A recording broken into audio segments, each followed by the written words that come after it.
In part 3 of our program on combating procrastination, I'll probe deeper into natural tendencies that link to procrastination. Then I'll share 7 principles for combating these tendencies. And then next I'll give you a psychological homework assignment where you can test out the principles and see if they work for yourself. So let's start with a natural tendency, a short-term hedonism, as it's sometimes called, and contrast that with the longer-term views. Well, first of all, we have a natural tendency to do what comes easiest. However, it's sometimes important to rein in this tendency before it gets out of hand. For example, it's especially important to inhibit impulses where it's economical to take a longer-term view on what's important to do. So let's look at relationships between short-term perspectives and procrastination patterns. This was known in the ancient world. For example, ancient Greek philosophers contemplated the nature of hedonism, or seeking pleasure and avoiding pain. Epicurus, for example, asserted that pleasure is the greatest good. You could attain pleasure by living modestly and by limiting desires that led to pain. So for convenience, we can take Epicurus' view and break it down into 2 general forms, short-term and long-term hedonism. With short-term hedonism, you go for the gusto now. You let tomorrow take care of itself. Long-term hedonism refers to making sacrifices today to give yourself a bigger payoff later. For example, you attain pleasure, according to Epicurus, by living modestly and limiting desires that lead to pain.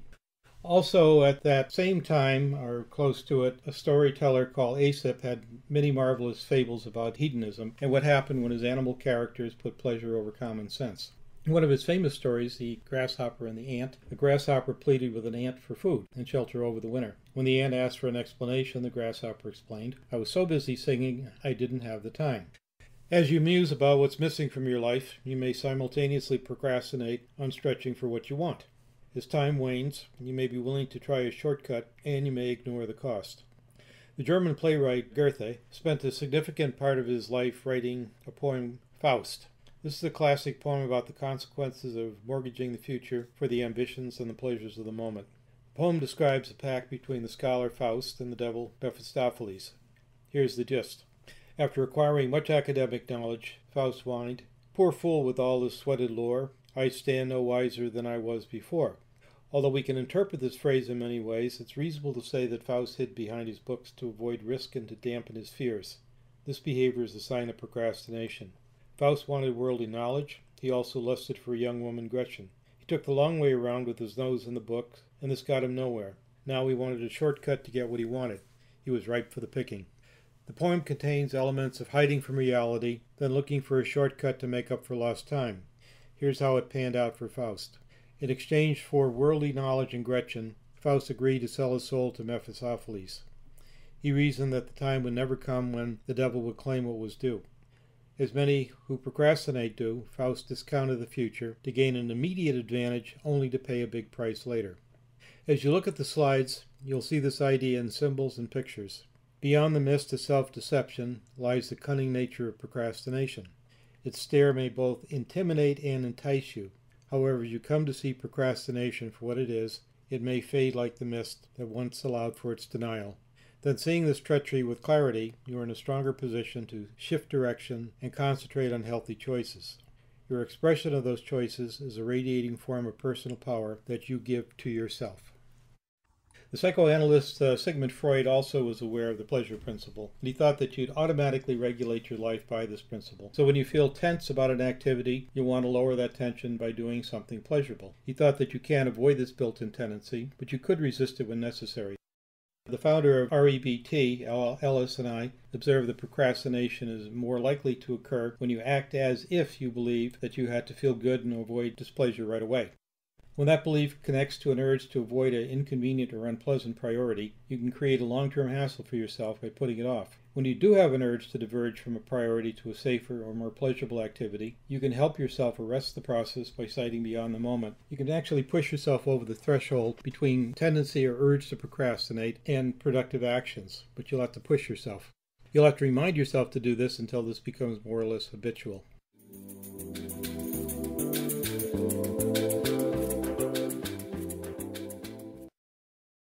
Discounting the future is another common natural human tendency. Discounting refers to taking a smaller reward now over a bigger one later. In fact, there's a lot of research that suggests that if you had $100 that you could get now, or $200 that you can get in about 6 months, more people would go for the $100.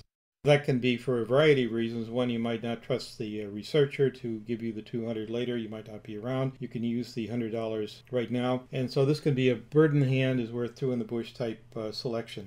But it also can be self-defeating when discounting includes cognitive distortions. Let's suppose you're addicted to nicotine. You know the health hazards. Still, puffing a cigarette now is more appealing than quitting. You discount the value of abstinence by telling yourself, I have good genetics. Others will get cancer, not me. I'm young, I've got a long time to go before I have to quit. You might tell yourself that you need to smoke to relax, and you may also tell yourself, I don't have the willpower to quit. This form of procrastination thinking justifies procrastination on quitting. At the same time, this thinking is filled with contradictions that go unrecognized. For example, how is it that you'll quit someday and at the same time lack the will to quit? So if you lack the will to quit, it's not going to matter whether it's today or tomorrow. Sometimes you simply have to use your head and accept that quitting helps preserve your health, and you're probably going to have to suffer in the short term to some degree through withdrawal in order to increase your chances for longer term survival. That's the way it is. So you can take discounting and you can really make a shift by looking at the long-term view. Now sometimes an experiment in symbols can be somewhat helpful. You take smoking and you say, all right, the value you get out of smoking right now is like soda in a thimble. You can contrast that with the benefit of quitting, and that is you get a large bottle of soda, and look at that. That's the benefit for the long term. So when you look at things in terms of visuals, then the odds are pretty good that the picture becomes a lot clearer. You're less likely to be attracted and drawn into what might look like something that's of immediate benefit. Instead, look at the long run, see what you're going to get over the long haul, and whether that's really more in your interest to get the large bottle of soda or the thimble sip of soda. And I think that perspective sometimes can be a balance tipper.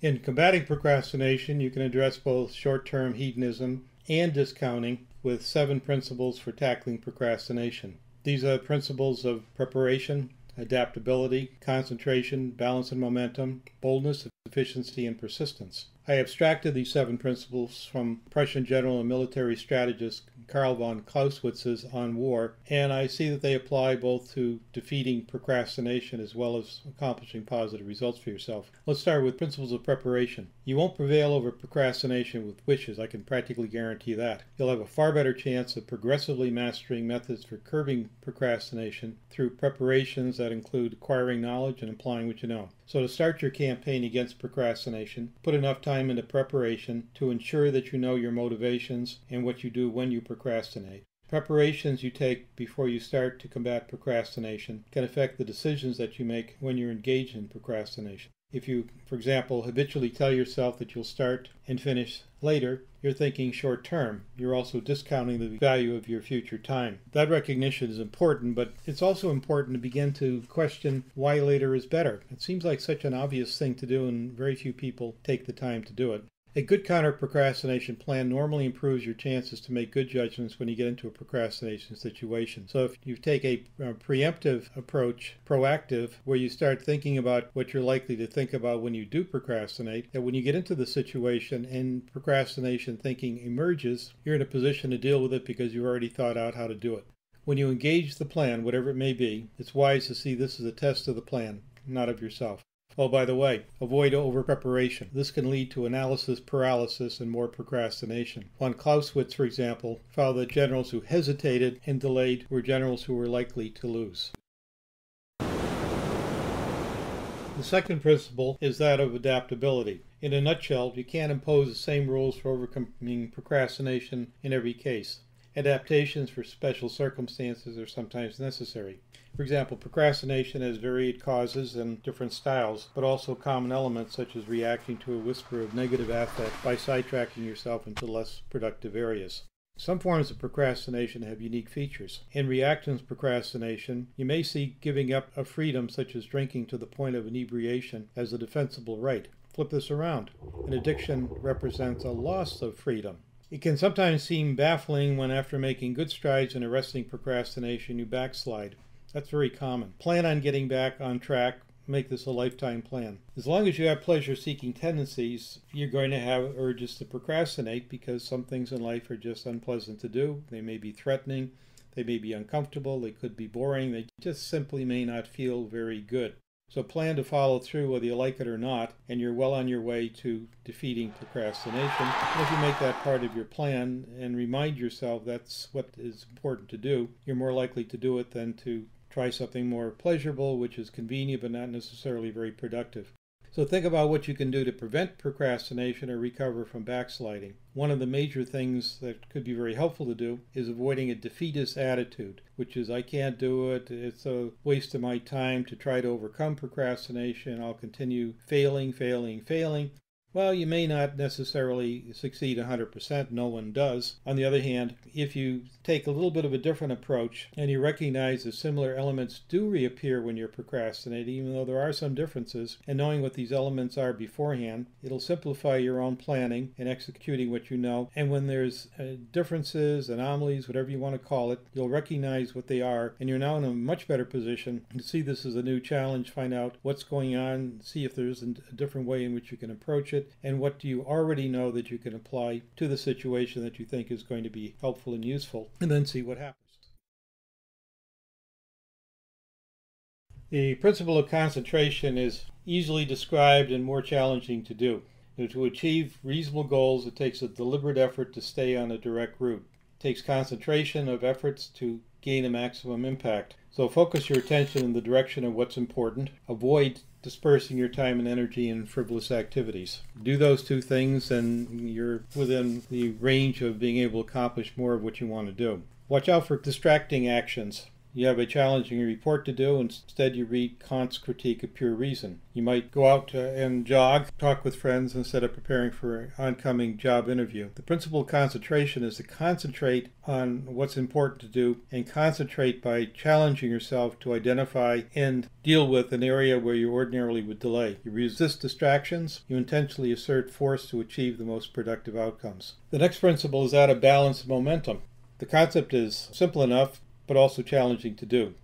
The idea is to use only as much time and resources as you need to bring about a desired result. So you may, for example, view actions to address a pressing priority as onerous, laborious, and worthy of avoidance. That thinking is distracting. It also takes extra steps to counteract, deal with it, then move on. Think about where you can expend the least effort to produce the best outcome. Time yourself and pace yourself to follow through decisively. That gives you more of a sense of balance, and with balance, a sense of momentum. The fifth principle is that of boldness. Here you go on the offensive and vigorously pursue each opportunity to advance. Although there's no guarantee of success, advancing is positive. Unless they produce the best outcome, hesitation, defense, and retreat, in von Clausewitz's view, are negative. To advance the principle of boldness, use proactive language to motivate your advance, such as will, can, and power.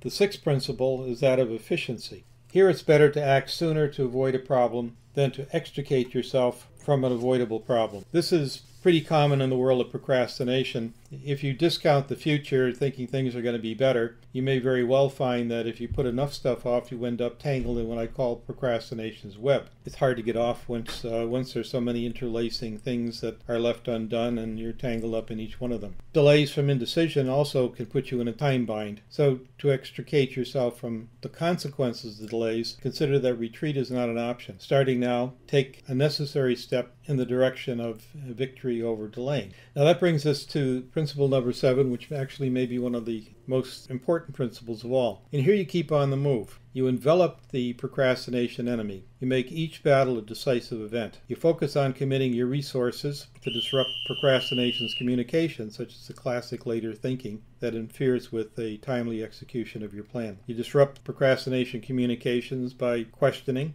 and actually in some cases simply by disregarding them as inner distractions that usually lead down the path to the spider's web, or procrastination's web as I call it. Teach yourself to tolerate tension so you don't scurry away from responsibilities with the first whisper of negative affect. Go after procrastination's defensive positions, such as urges to diverge. And above all, vigorously pursue a do-it-now policy to overpower procrastination urges. So you keep with it, persist.